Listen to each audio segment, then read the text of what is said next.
Ooh, I need to fix that.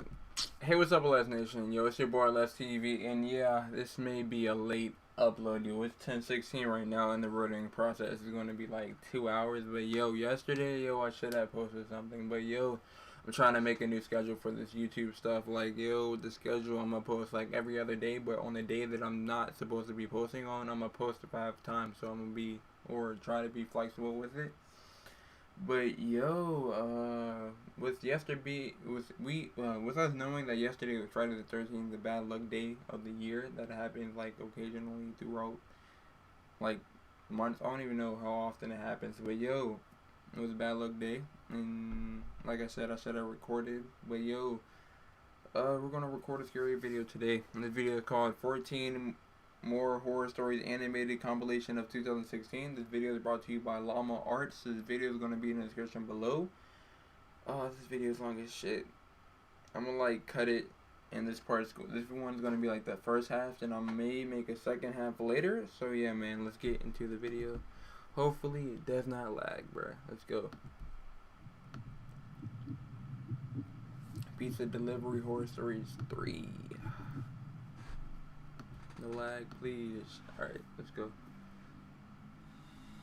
I was out doing a delivery one late night. It was probably the longest drive I have ever taken for a pizza delivery.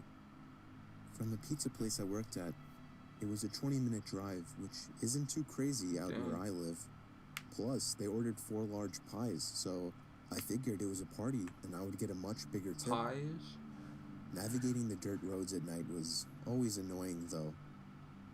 I pulled up to the given address. That's like a hot rod, goddamn. It was some old, sketchy-looking building, literally in the middle of a forest There's clearing. no party in that crib, bro. There were no cars parked anywhere, or any lights on.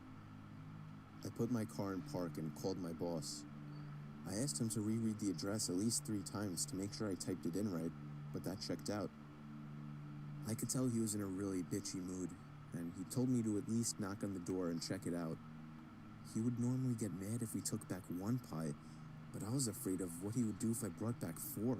Pie, pizza, I was insanely unnerved, but got out anyway and forced myself to the front door of the building. Pizza pie, nigga? There was no doorbell, so I just knocked really hard. I heard nothing and didn't really expect to hear anything.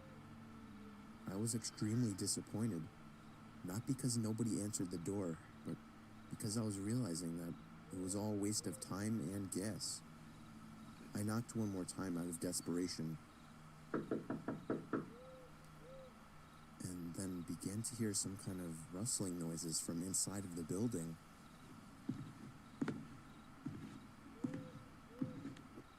I knocked again and yelled that I was the pizza guy. There was silence now. I felt a bit more uncomfortable now than before. But before I could turn around, I noticed something at the window. There was someone looking through the window.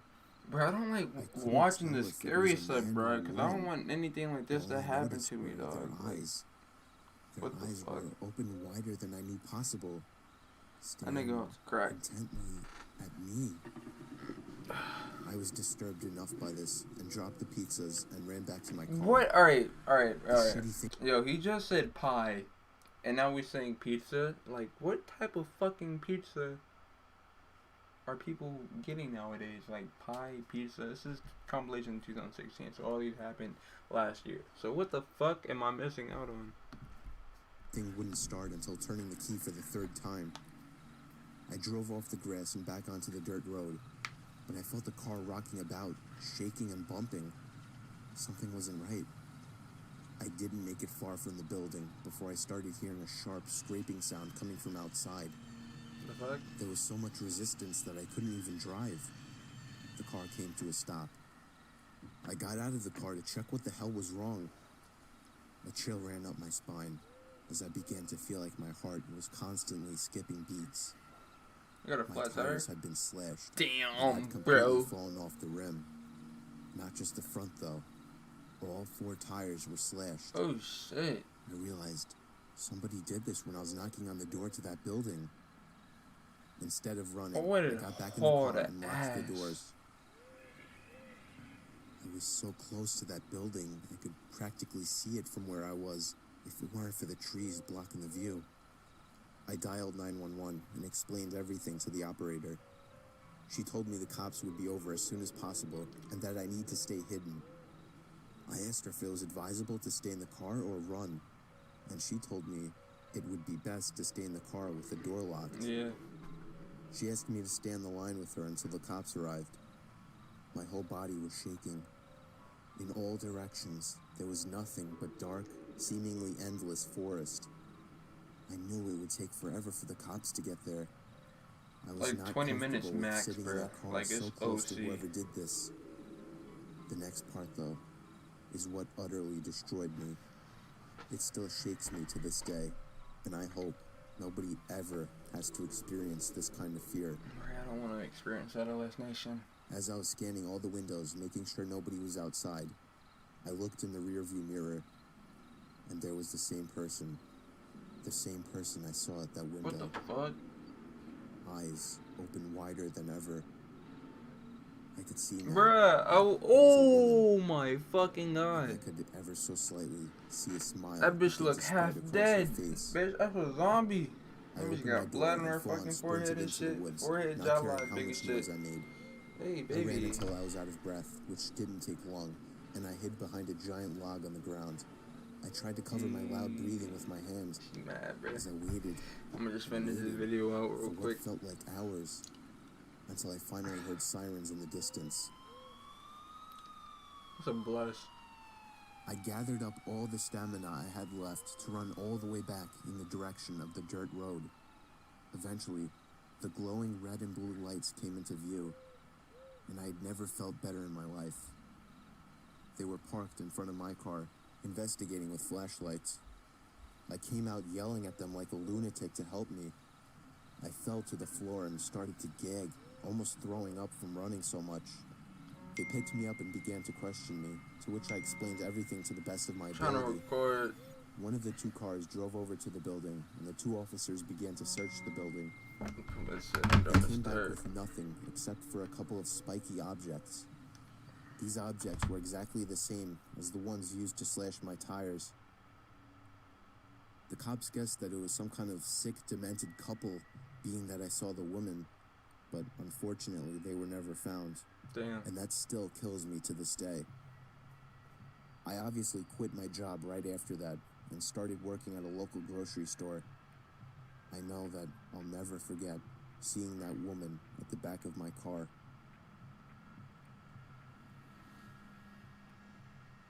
Oh no.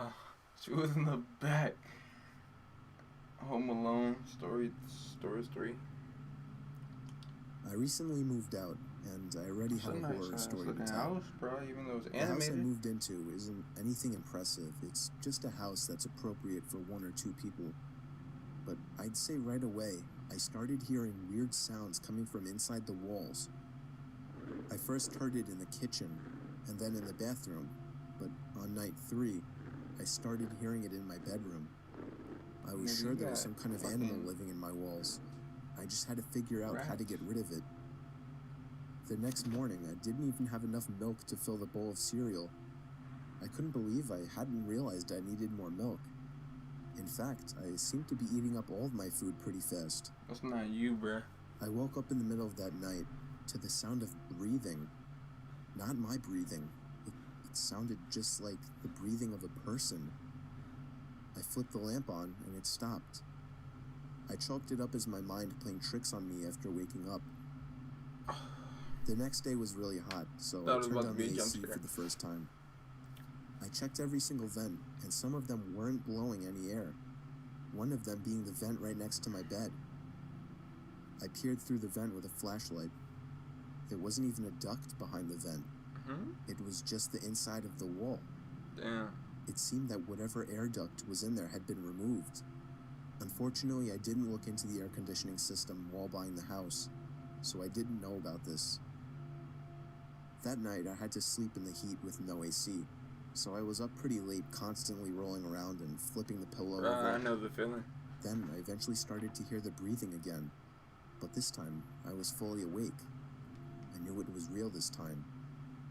It was coming to my left. I looked to my left at the air vents. The sound was surely coming from in there. Maybe you do have I air grabbed the conditioning, buddy. flashlight again and shined it in through the vent. I dropped it and screamed. There was someone's face peering through the cracks of the vents. The first thing I saw were their eyes, open wide and glowing. I screamed all the way down and out the house. I soon found out there was a crazy, dangerous homeless man living in my walls, and he had been eating my food ever since I moved in. Damn.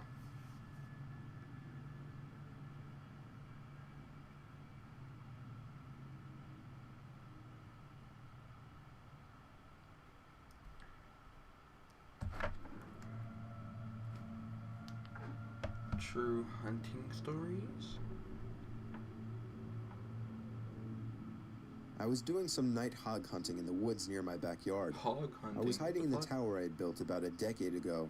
It's a nice in case anyone's wondering, I of course had a night vision scope attachment. Damn. I guess I'm what you would consider a hardcore hunter. I don't want to bore you with the unnecessary story prolonging details, so I'll make this short. And I want everyone to know that though I agree this story sounds far-fetched and crazy, it is nothing but the truth. And I, in a way, actually consider myself lucky that I'll always have such a horrifying story to share. So, while I was sitting in the tower waiting for movement, it finally came. I took aim and found the source. But it wasn't at all a hog, or any kind of animal I was expecting. It was a person, a man wearing all black. Black sweatpants, black shoes, and a black hoodie with the hood over his head. I would have took like a warning shot, That wasn't the freakiest part. He was dragging a sack behind him. My heart started racing. I was pretty sure I was witnessing this guy trying to bury a body. I continued to watch him, but then he slowed down, and I swear to God, it looked as if he turned his head up to me. Oh no. I ducked down under the wooden walls of the tower, shaking in my boots. Yes, I had a gun, but just the idea of using it against a person is horrifying. Right. I lay low, praying to God that he hadn't seen me. It wouldn't make sense if he could, though. It's practically pitch black out here, or at least that was my logic. Seconds felt like an eternity as I waited for the footsteps in the leaves to move elsewhere, but I didn't hear any footsteps. All I heard was the sound of a foot hitting one of the wooden planks on the ladder of the tower.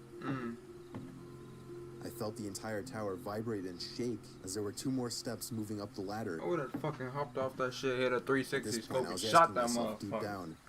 Am I going to be able to shoot someone? But for some reason, whoever was down there decided not to climb all the way up. Damn. As I heard them jump back down to the forest ground and began dragging the sack away. I think I stayed frozen like a statue for at least 10 minutes before even peeking over the ledge again. Damn, I want some college shit right now, bro. I had to get home and warn the police immediately. I hopped over the ledge and descended down the ladder. I turned on my pocket flashlight, which in hindsight was a stupid move considering the situation, and ran back in the direction of my house. I was only able to run for about 10 seconds or so when I heard the rapid, manic footsteps crunching the leaves from behind me. Oh no. I took a look over my shoulder, and there he was, inches away from my face. I spun around and shot him in the shoulder. Damn. He stopped and screamed in agony, and I took that moment to finish my dash to my house. Again, in hindsight, I should have held him hostage somehow, but that doesn't even matter now. I called the police, who showed up within 15 minutes with a whole search squad, and I led them all into the woods to the exact location where I shot him. There was a faint yet noticeable blood trail spilled onto the leaves, which led past the body bag, which the cops seized, and eventually right to the maniac who was hiding under a log next to a tree. I'm trying to record. He was arrested and tried for the murder. I'm watching. Huh? I'm watching. You wanna watch? Uh-huh. You wanna join me? This is scary though. I know. Go wipe your mouth off. You have chocolate around it. Go wipe your mouth and then come back. I guess I'm doing a little collab with my brother. Unsuspectedly. Is he coming or not? Jace, are you coming? I don't know what the hell I don't know what he's doing. Let's continue. But yeah, that was my little Murder brother. of Jin-Quen Sakanaki, a Japanese corner store owner. I don't know the full story behind it, but I do know I won't forget this one for the rest of my life, and I'll also be telling it for the rest of my life.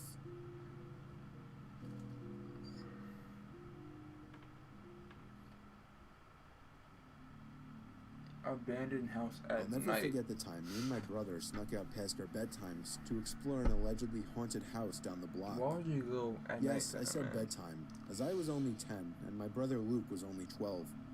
The When our fuck? parents said goodnight to us, I went to Y'all are Luke's young and room, shit, sneaking we out. took a couple The fuck? hand-powered flashlights with us, and hopped outside through the window. Luckily, 12 and his room was 10. on the first floor. What are y'all doing? Those hand-powered flashlights worked by constantly pushing in a little trigger that would create light inside the lens. They were noisy as hell, but they were convenient. Once we were outside, we just walked down the block, and in 2 minutes we were there. It was rumored by all the neighborhood kids and teens that the place was haunted. Bro, I would have went out with a whole Everything bunch about of it was friends, creepy. bro. Got a The baseball older, bat, more some antique flashlights, design of the a house, GoPro. The Yo, isolation from the that's rest of it. the houses, and the broken windows and rotting wood. It seemed perfect for a horror movie. Not went a around baseball to the bat, maybe like a backyard. samurai sword. Just This to was spice all it up my a little curious, bit. Yeah. confident brother's That's just idea. me. I was scared Oh, it's a shitless. spider. I don't fuck with The door spiders. was locked, as expected. I felt a bit of relief, thinking we might just go home. But my brother made a shocking move next. He grabbed a plank of wood laying in the grass and began smashing the already chipped window. Eventually, there was enough of an opening to Reckless unlock it ass. and slide it up completely. We hopped inside and began cranking those noisy-ass flashlights. Immediately after entering the house, we both picked up on the fact that it was like 90 degrees in there, Damn. which was odd as it was a September night in the mid-70s. There was no graffiti or anything anywhere. In fact, it was relatively empty besides a few pieces of furniture that were clearly not I think worth it's at taking 90 along. degrees. It seemed we Why were the the fuck first is to it enter hot? the house, shockingly, or at least from the back. We went upstairs to So the I main guess my floor brother from the is little joining den me? area Okay. and continued cranking the flashlights. That's when we heard the slightest crack in the floorboards from right above I'm us. trying to crack my knee. Alright. We both jumped. I tugged for Luke to leave, but he told me the place is old as hell. It's just house noises. Yeah, right. Wait I until stopped you get up in the cranking damn the stairs. flashlight at this point, and I urged Luke to do the same, but he only called me stupid for suggesting something so ridiculous. Then there was another crack in the floorboards from above us. Right in the floorboards, bro. Someone is walking around. I would have We began smooth walking got the fuck. upstairs. I didn't want to go up there, but I was not about to stay down there alone. And I wouldn't leave my I brother, followed bro. behind So him I to would the have followed him. upstairs.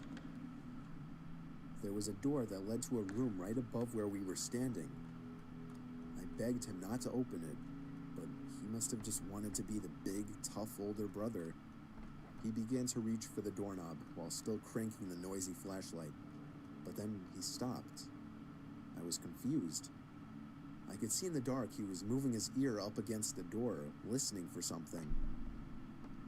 Silence. Then, the most deafening, nightmare-inducing moment of my life. A single bang on the door from the other side sent my brother Oh, no. staggering into the wall in pain, covering his ear. We dropped the flashlights and ran straight out the back door and back home. We were so loud when we got back that our parents found us out. We told them what happened, but they Busted. naturally didn't care and grounded us both for a week. Alright. 2 minutes later, I woke to the sound of something from outside my window and a glare of brightness. You got your slipping from flashlights, inside the bro. open blind. Oh no! I sat up, and my heart sank when I realized it was the sound of the crank to my flashlight. Damn. I stood up and looked out the window. Why? That's when it stopped. There was nothing but complete blackness out there after that. I woke the next day barely remembering what happened, and I still hope today that that part was just a dream.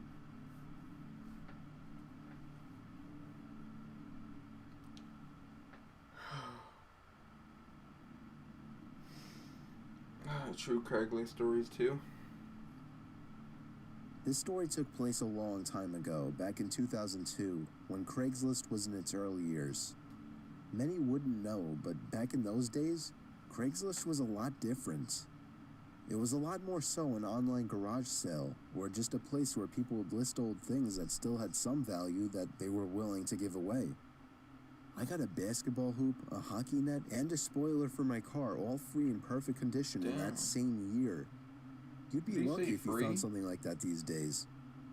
Anyway, me and my son were dying to buy a hockey net so we could practice in the cul-de-sac we lived in. For the record, this was before I got that free one I mentioned. Wouldn't you know it, on Craigslist there was an ad for a slightly used regulation-size hockey goal for only $50. It came with a puck and 2 slightly used hockey sticks. I still have a picture of that ad to this day. It seemed like the perfect deal, but he lived about 2 hours away. I called the number he had listed, and he sounded pretty normal on the phone. He had a pretty deep, dark voice, but nothing that would be off-putting. I remember his voice being a bit emotionless. He agreed to meet halfway due to the distance. Said he'd put the stuff in the back of his pickup truck. He said he could only come after he got off from work, though, which was much later in the day. Like, that's something like the trust really do? I mean, we agreed to meet at some rest stop off the highway. Me and my son, who was 11 at the time, took my wife's minivan, the only car that would be able to fit that huge thing. Within an hour, we were at the truck stop, which was empty at this hour, but was decently lit by 3 big light posts. I parked right under one of the lights and waited. A pickup truck pulled in off the highway right on time. He stopped right in front of me. I went over to his window, but then noticed there was nothing in the back of his truck. Damn. You Steve? He asked me. Yep, that's me, I said. Alright, my buddy's bringing in the stuff with his truck. The guy pulled up behind my car and put it in park. I suddenly had a bad feeling. I told my son to get back in the car and lock every door except mine. 2 more pairs of headlights came off the highway into the lots. Surely enough, pulling up next to me. Nigga, that's fucking... And, not surprisingly at this point, there was no hockey equipment in either one of them. My heart was racing. I was worried. Not for me, but for my young son who I for some reason brought with me on this trip. A group of large men mixed with heavy-set and muscular physiques stepped out of the 2 pickup trucks behind the first one. They eyed me from head to toe, giving that typical intimidation stare down. Then this bald guy wearing sunglasses said in a deep voice, like, no. "Where's the money?" I instantly pulled out my wallet and handed it to him, begging him to just let me and my son go. He pulled out like $100 and was pissed, expecting more. He then sent 2 of his goons or whatever to get my son. At this point, I screamed and begged for him not to take him. One of the men broke the glass to the back door, and I vividly remember the disturbing, heartbreaking screams of my young son. What happened next was what I can only explain to be a miracle from God answering my prayers. A car was entering the lot from off the highway. All the men stopped and turned to look at it. As it got closer, my heart literally dropped in excitement as I saw it was a police car. Bruh, oh my god, this dude's lucky. As he got close enough to see what was going on. Bruh, that's a fucking blessing. All the men were back in their trucks within seconds, speeding off down the highway. Well, at least 2 of them. The truck in the back was caught immediately by the police car, and backup arrived shortly. I explained everything to them, and they got the men that were caught to rat out on the others surprisingly quickly. I guess luckily the guys in the back truck weren't very loyal to whoever their leader was, if they even had any type of leader. Believe it or not, I had a police escort all the way home to make me and my son feel safer. I don't want to get into all the legal stuff, but I'll just say that all of those men except for one was caught. And I'm pretty sure that was the driver of the first pickup truck. Needless to say, my Craigslist days weren't over at that point, but I have always been much more protective of my son will be carrying a gun if anything like that could possibly happen, bruh. Bruh, she, and most definitely I'll go with like more people or something, like, shit.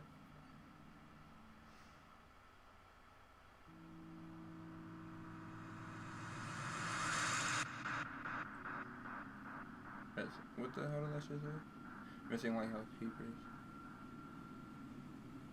There was once an isolated island off the coast of Scotland where 3 lighthouse keepers Scotland? lived and were responsible for keeping the building intact. One day, when their monthly supply ship dropped in, Bricks away the from island there, was silent. Damn. No response from the lighthouse keepers. Eventually, the captain and some crew members went to investigate and found a disturbingly empty lighthouse.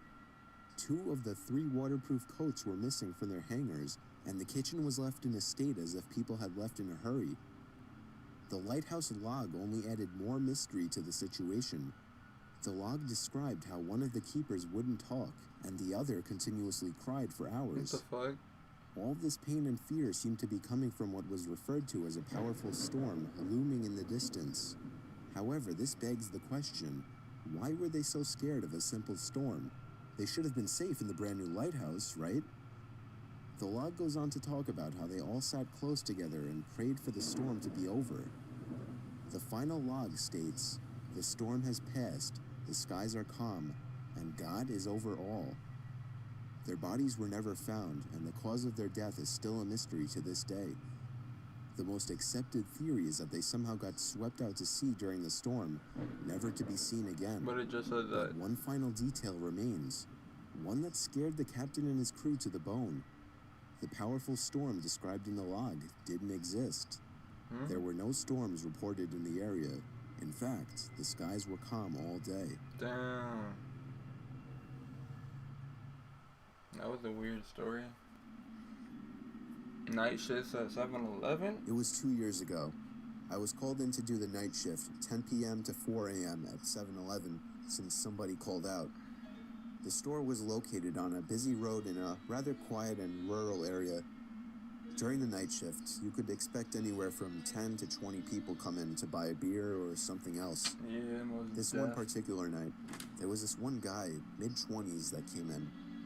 He started making weird noises, like loud yelling got me noises. fucked up. Nigga. I assumed he had some Off the kind pill. of mental disability. In fact, Or my that. brother has a mental disability, so I immediately felt sympathy for the guy. Damn, I would feel the He same. walked up to the counter without any items, with his head facing me, but his eyes were looking up at the ceiling. I felt uncomfortable. I honestly didn't know how to deal with it. I tried speaking with him, but he only responded that's in a loud zombie, bro. noises. I kept checking if he was with someone outside, but he was alone. There weren't any cars in the parking lot, so I assumed he walked. He stood there for so long, looking up at the ceiling and making noises, that I tried to get him out by handing him a bag of chips and telling him he can go. I tried finding some kind of number to call for someone to help him. Then, out of nowhere, he finally turned around and walked out of the store. I felt so horrible for the man, but at the same time, I felt a bit creeped out. About an hour later, the phone on the counter rang. I picked up to hear the familiar yelling sounds of the man from earlier. What the fuck? It caught me off guard. I didn't know what to think, other than this has to be some kind of prank. I hung up on them and was now becoming paranoid of my Who the fuck did my surroundings, hat go? constantly checking the outside through the windows. When the fuck gotta take Come that 4 off? o'clock, the person working after me came in, finally allowing for me to go home. It wasn't my problem anymore. I got home and threw all my stuff on the table, ready to get to sleep. But Right, my if it's phone the rang same within guy, a bro. minute after I'm entering the fucking door. I felt a chill run down my spine. not fucking Why with no would someone damn be calling 7-Eleven, at bro. 4 a.m.? I could only imagine it was bad news. I braced myself and picked up the phone to hear the man again. Bro, how did he get his fucking I number, felt bro? sick to my stomach as I listened to the loud noises. It had a he made. smooth be a prank or some I shit struggled like that. to Like, slam the phone to there's- the receiver. there's All no night, way. I felt like I was being watched, even with all the blinds shut. And I could swear I heard strange noises coming from all over my house. I refused to get any Bro, I would have sleep called until the the sun cops, came up. like, Weeks when that passed shit was and I happening had at forgotten about the 7-Eleven, bro. incident. Until one day, when going into the basement for the first time in a while, I found that papers had been scattered all over the floor. And when I went into the basement closet, I found writing on the walls. 7-Eleven had been written in Sharpie on the wall, What the fuck? along with the address to the 7-Eleven I worked at and my house address. The most disturbing part, I also found various kitchen knives, along with a large pocket knife sitting in the closet.